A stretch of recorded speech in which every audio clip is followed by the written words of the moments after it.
Bonjour, bonsoir, chers toutes, chers tous. Bienvenue dans cette nouvelle vidéo. Aujourd'hui, nous allons aborder la cinquième accord colonial. Oui, c'est là les choses deviennent intéressantes. C'est là les choses deviennent importantes. Cinquième article de l'accord colonial. Et pourquoi c'est au niveau du 5 qu'on a commencé par parler de ça? Avant de commencer, je tiens à vous rappeler vos devoirs. Vos devoirs, c'est de liker la vidéo. Vos devoirs, c'est d'aimer la vidéo, de partager la vidéo, de commenter la vidéo, de vous abonner massivement. J'insiste surtout sur les abonnements. Après ça, je suis, on m'appelle Sreza Barwandino, je suis instructeur spirituel, je suis métaphysicien, homme de connaissance, voyageur des profondeurs et des hauteurs. Eh bien oui, cinquième article du pacte colonial qui lie les 14 pays francophones africains à leur bourreau français, à la France en tant que bourreau, soi-disant bourreau, stipule que la France a de la primauté en termes de livraison de matériaux militaires vis-à-vis de ses colonies et a aussi de la primauté en termes de la formation des officiers africains. C'est-à-dire, votre sécurité en globalité doit être gardée par la France. Nous allons rentrer un peu dans ce que je vais appeler la métaphysique approfondie. D'abord, vous allez constater que cette cinquième article parle des armes et de l'armée. Oui, c'est normal. C'est la preuve que c'est les initiés qui se sont asseoir autour d'une table pour établir de telles en fait charte de prise en otage spirituel de l'Afrique. D'abord, dans l'animisme, et quand je parle de l'animisme, je veux dire l'animisme, c'est la technologie de la nature. Et un animiste, c'est un technologue de la nature. Et l'animisme, c'est ce que nous appelons la métaphysique universelle. Et selon la métaphysique universelle, il y a 10 principes de base qui constituent des forces originelles. Vous voyez? Des codes d'exercice de l'autorité de l'océan de vie. Ça veut dire quoi? L'océan de vie, c'est la source de toutes les choses. Nous sommes d'accord? Et en fait, en tant que source, il dispose de son autorité qui lui est connue et qui est propre à lui. C'est-à-dire sa lumière d'émergence, tout ce, etc., etc. Donc, les 10 divinités primordiales ou principes fondamentaux symbolisent les 10 codes d'exercice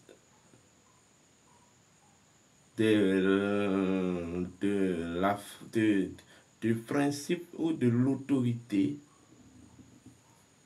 de la vie. Et ça, si vous me comprenez, on parle là des 10 divinités de base, on parle là de l'énéade d'Atum. Chacun de ces principes ou divinités ne sont que, en quelque sorte, des facultés. Vous voyez?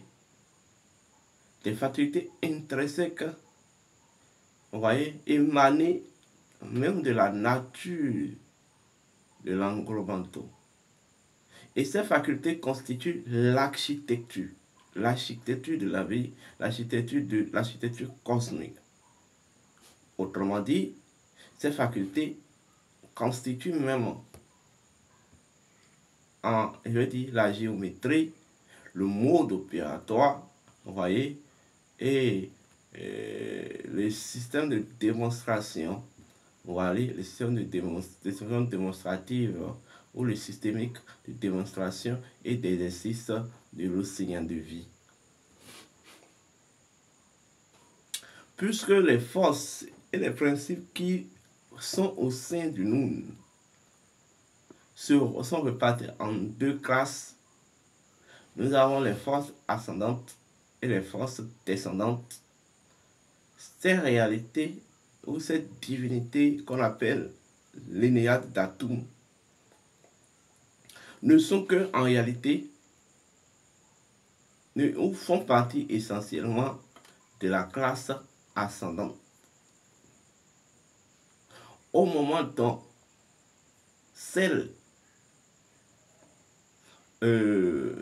d'autres délivrés de ces principes font partie de la classe descendante. En fait, dans la classe ascendante, vous voyez, des facultés, vous voyez, divines, primordiales, l'identité même de l'océan de vie, c'est les 10 qui en sont, qui en sont en fait l'expression. Et au niveau de la classe descendante, nous avons une infinité de divinités, de pouvoirs et de réalités qui en constituent. C'est comme on le dit dans la tradition africaine, ou dans la tradition suivie d'Adiatado, les divinités originelles qu'on appelle les Rundiaï, vous voyez, et les divinités secondaires qu'on appelle les Rundoté. Et la classe ascendante et la classe descendante. C'est toujours ça, en fait. Il faut comprendre ça comme ça. Voilà pourquoi même dans le Nund, dans la débride, il y a forcément deux classes. Et les deux classes sont liées par ce que je vais appeler la colonne vertébrale d'Osiris. C'est-à-dire, il y a le Nund, c'est un champ unipolaritaire. Le Nund, c'est un champ unipolaritaire au cours de laquelle il y a des réalités qui jouent le rôle de l'essence, mais il y a d'autres qui jouent le rôle de manifestation. Mais toutes ces réalités ou ces divinités sont liées par en fait la transition voilà, qui est en quelque sorte le jet ou la colonne vertébrale d'Osiris, ou l'équilibre qui est même le pilier fondamental du nous. Vous voyez?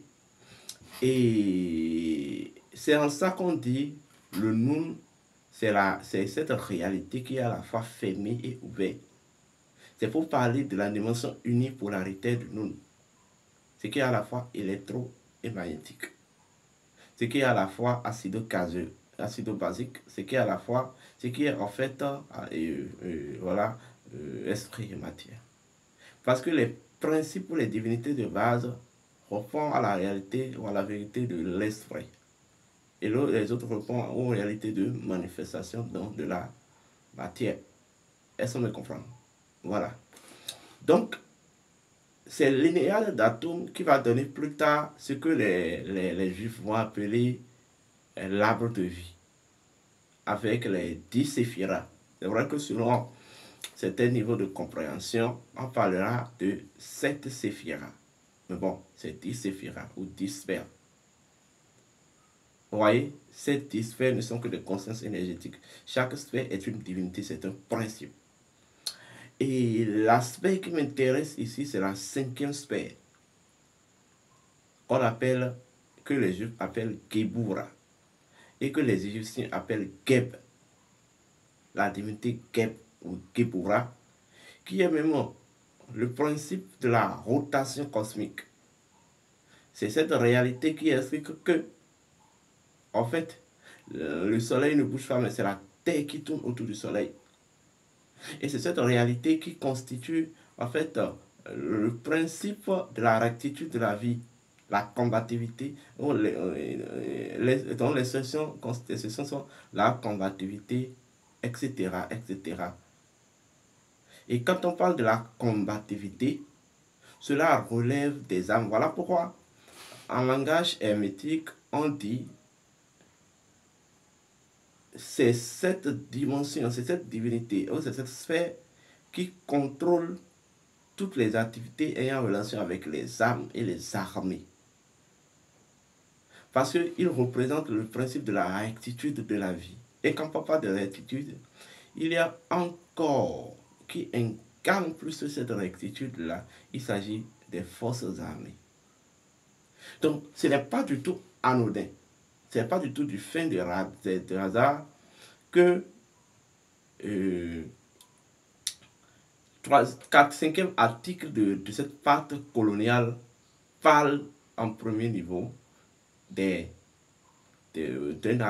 lien entre les armées françaises et africaines. Mais ce que je vais vous expliquer, c'est quoi d'abord une armée. J'ai fait tant de vidéos là-dessus. Une armée où un homme entré incarne un courant d'énergie précis. D'abord, un homme entré, fondamentalement parlant, est l'expression de l'exercice de la rectitude de la vie. Ça veut dire quoi? Il est d'abord garant de la loi naturelle avant d'être garant de la loi étatique, des lois étatiques et en fait des dispositions, voilà, les lois étatiques et je vais même dire et des lois étatiques qui demandent d'être protégé l'étendue du territoire, voilà. Tout militaire est d'abord garant de par essence et de par identité énergétique. Ils sont garants d'abord de lois naturelles. C'est ça que les militaires doivent comprendre. Et c'est ça qu'on doit vous faire comprendre. Voilà pourquoi, pour être un militaire ou pour en fait défendre un pays, vous deviez avoir une certaine maîtrise et sympathie, une compréhension des réalités extrasensorielles et surnaturelles. Vous n'avez pas uniquement la charge en fait de la protection physique du peuple, mais le physique émergent de l'astral. Vous avez aussi une responsabilité d'être avant-gardiste de l'équilibre naturel d'un peuple ou d'un pays. Est-ce qu'on me comprend? Donc, ce qui représente le pilier de l'action de la profession militaire, c'est d'abord la loi. Défendre la loi. Mais la loi naturelle et étatique. Est-ce qu'on me comprend? Donc, celui qui représente le socle, devient le socle de la propulsion de la justice naturelle dans une société, c'est le militaire. Voilà pourquoi vous devez toujours honorer les militaires. Voilà pourquoi vous devez toujours revenir. Voilà pourquoi ils sont considérés comme ceux qui viennent installer l'ordre. Un militaire, si nous allons suivre la métaphysique, ne doit jamais agir contre le peuple. Bien oui, c'est ça la vérité. Ils sont à une position précise. On appelle ça, ils se constituent des astres du milieu. Parce qu'ils savent d'équilibre pour l'émergence du monde souterrain, des réalités du monde souterrain vers le monde terrestre et du monde terrestre vers le monde souterrain.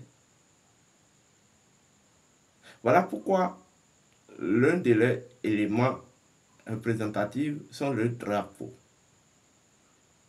Parce que le drapeau représente le pénis d'Osiris, l'érection d'Osiris. Donc, le principe de la droiture.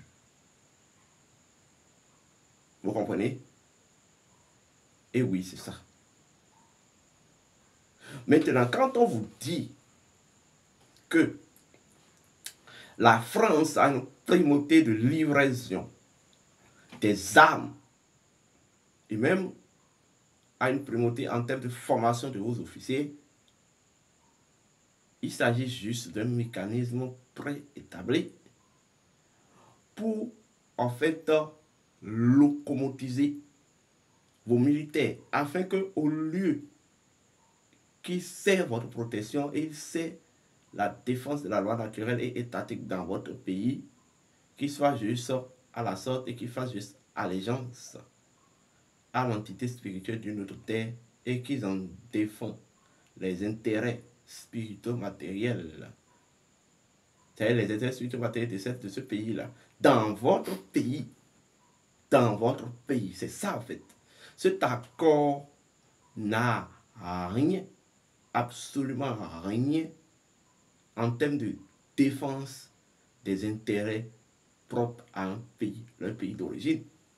Mais cet accord, puisque c'est moi qui t'ai formé, et puisque c'est moi qui sais ce que je dois te donner en formation, donc par conséquent, tu as d'abord un droit d'allégeance, un devoir d'allégeance vis-à-vis. Le formé a forcément, premièrement, un devoir d'allégeance vis-à-vis de celui qui l'a, de son formateur, avant ses obligés. C'est de ça qu'il s'agit en fait. C'est comme ça fonctionne la chose. Voilà pourquoi en armée, on parle des frais d'armes. En armée, vous ne pouvez pas trahir celui qui vous a formé. Et dans la haute sorcellerie, on ne trahit pas non plus un dévancier. Vous ne pouvez pas combattre contre un dévancier. Donc, la formation de vos hommes, de vos hommes d'armes ou de vos militaires par ces personnes n'augure rien de bon. C'est fait, c'est préétabli comme ça pour qu'au lieu qu'il soit une source de quiétude et de défense pour vous, qu'il soit alors à la sorte de cet impérialisme occidental et qui sert maintenant de protecteur aux intérêts néocolonialistes et impérialistes. C'est tout simplement ça. Vous pouvez former vos propres militaires. Mais en fait, ce que j'aimerais vous rappeler, l'Afrique est une terre de mystère et de mysticisme. Être militaire, c'est d'abord incarner la quiétude de deux réalités, physique et souterrain. Et par conséquent, ce qui fait de vous un militaire, c'est votre identité d'être l'incarnation d'un courant d'énergie. Les forces armées représentent la déesse Sekhmet. Oui, la vengeresse du règne. Et quand on parle de la déesse Sekhmet, dans la tradition suite de Diatado, vous allez souvent entendre parler de Kenessi, la divinité Kenessi que les gens fuient autant là, qui a permis au roi Péranzin de combattre contre l'armée coloniale. Oui, Kenessi, c'est ça qu'on appelle Sekhmet. C'est qu'il y a une relation avec les menstrues de la femme. Et en réalité, cette divinité-là fait partie des entités en fait tutélaires de la sorcellerie. Vous savez, si on va rétablir un mécanisme propre à nous en termes de formation de nos forces armées, on doit impliquer une branche d'initiation à la sorcellerie et à l'occultisme. Tout ce qu'on les raconte dans les écoles et les officines françaises là, ne concerne en rien notre terre. Et n'a rien à voir vis-à-vis de notre terre. Et vous voyez quand ils reviennent là, vous voyez ce qu'ils deviennent. C'est ça en fait. Donc il est temps que vous revoyez en quelque sorte ce côté-là. Vous allez constater que dans toutes les armées du monde, ou dans tous les pays. Je prends exemple les 3 pays de l'AES. Vous ne verrez nulle part, bon, nulle part que les 3 présidents, dans leur cursus, ont eu des formations de base. C'est-à-dire, leur formation de base en tant qu'officier ou en tant que sous-officier, vous n'entendrez nulle part que ça a été fait en France. Peut-être école de guerre, oui, peut-être bon, autre, mais vous n'entendrez pas ça. Mais ceux qui ont été fait leur formation en France, la plupart du temps, on les a vus au pouvoir, on a vu ce qu'ils ont foutu. Je vais prendre l'exemple devant le cas du Gabon. Ça ne manque pas. Vous ne pouvez pas combattre celui qui vous a formé. C'est ça la loi en fait. Et vous défendez d'abord l'intérêt et de votre formateur et de sa formation qu'il vous a donnée. Et dans sa formation, il vous a bien dit, vous devez défendre et faire allégeance à ma terre, à mon identité, et non votre frère et votre identité. C'est de ça qu'il s'agit au fait. Un militaire sans force occulte solide, sans une certaine émergence dans l'initiation sorcière, est un coquille vide, à la sorte de l'impérialisme, parce que, vous savez, en sorcellerie, on ne trahit pas. Oui. Le sorcier ne trahit jamais. C'était le roi Béranger qui a compris le truc avec les agoudiers. Vous savez comment on prépare les agoudiers? Mais ça, l'agoudier fait partie des armées les plus héroïques qu'a connu l'Afrique. Je vais parler des Amazones. Il faut établir un mécanisme de formation de nos forces. Il faut d'abord libérer nos pays de ces accords militaires vis-à-vis de colons français qui demandent à ce qu'ils aient une droit de primauté sur la formation de nos hommes et la livraison des matériaux militaires de nos hommes. À partir de ce moment, vous allez constater que nous allons établir nous-mêmes un mécanisme de formation qui cadre avec nos réalités. Et à partir de ce moment, nos militaires vont commencer à devenir performants. Vous avez vu que lorsque les pays de l'AES sont faits maintenant, eux-mêmes, ils ont commencé à inventer leurs propres armes, leurs propres matériaux militaires. Voilà. C'est comme ça que ça peut fonctionner. C'est comme ça que ça peut fonctionner. Vous ne pouvez pas être libre en tant qu'esclave. Portez-vous bien et que les bénédictions soient.